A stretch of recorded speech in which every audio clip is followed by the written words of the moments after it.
How about this one? Yeah.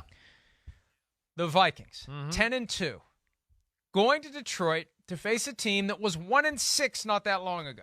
Yes, they are 5-7 now. They've won 4 out of 5 games. They're playing extremely well. The line opened at the Vikings -2.5. It has swung 5 points in the direction of the Lions. They are now 2.5-point favorites. The spread is 52.5. That's the high, or the over/under, is 52.5. That's the highest of the week. Chris, you've been picking against the Vikings a lot lately, and that's one of the ways I've been gaining some ground against you, because I've been a believer when you've been a doubter. Are you a believer now, or do you continue to doubt the boys in Baru? I doubt them still as a whole. And I do think this game will be close, but I'm not going to doubt them on this one. I'm going to still take the Vikings in this football game. I am. Wow. Yeah. It's a little scary. I have to rethink my pick. It's a little scary. I mean, there's no question. And I even wrote down, like, maybe switch. I've thought about that, like we discussed a little today. I think really the biggest difference in the game is just the Vikings already know how to win, and they got a lot of guys that have been in the playoffs and veteran-type players, where Detroit's just figured it out the last 2 or 3 weeks. So, and then the other thing I look at is, I mean, we know the Lions' offense is damn good. I mean, it's damn good. And Jared Goff is having the best year of his career. And they have balance there. But I guess I'm sick of being proven wrong with the Vikings. And the Vikings, they're pretty good on third downs, and they don't let you score touchdowns. And that, I just look at that and go, I don't know. I've been burned by it so many times. I'm going to have faith, and that formula happens once again here.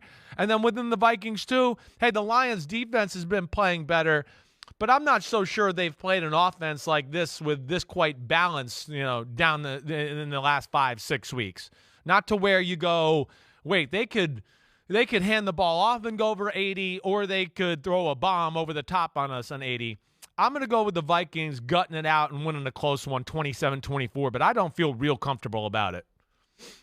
I've got 30-27. I think the way the Lions win this game is to do what they did to the Jaguars and to do what the Cowboys did to the Vikings. Come out and kick the crap out of them. That's the best way to beat anybody, really. But you want to avoid that fourth quarter magic or karma or whatever in the hell it is that happens. And we've seen the past several Vikings-Lions games come down to the very end. And Dan Campbell's still thinking about the fourth down, not right? going forward on fourth down. Like, quit thinking about that. That's going to get in your head, and you're going to make a dumb mistake. You're going to do something to justify a decision you made 2 months ago. Yeah. Forget about that. Make the right decision in the right spot. But again, the opponents are starting to let that creep into their heads, that the Vikings have this magic. They've got this horseshoe up their ass, and it doesn't matter. It's going to fall out onto our foot at the worst possible time. So I think it's going to be another close game. It's going to be down to the wire, and the Vikings are going to find a way to either make a play on offense,